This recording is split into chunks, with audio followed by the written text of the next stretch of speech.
वर्ष होते 1700. स्वराज्यावर संकटाचे काळे ढग दाटले होते.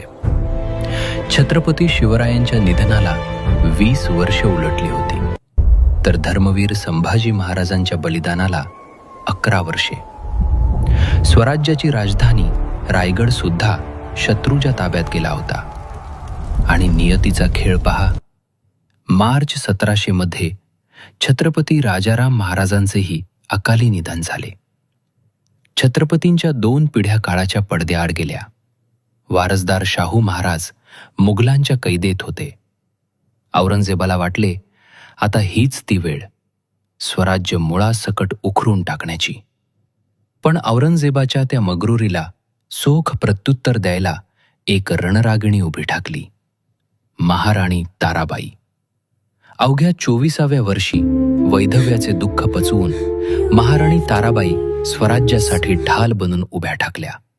मुघलांच्या प्रचंड सत्तेसमोर त्यांनी अशा मराठी सैन्याचे नेतृत्व केले ज्यांच्यासाठी स्वराज्य हीच सर्वोच्च निष्ठा होती. विपरीत परिस्थितीतही त्या डगमगल्या नाहीत. बचावात्मक पवित्रा सोडून त्यांनी वाघिणीच्या आवेशात प्रतिहल्ला केला.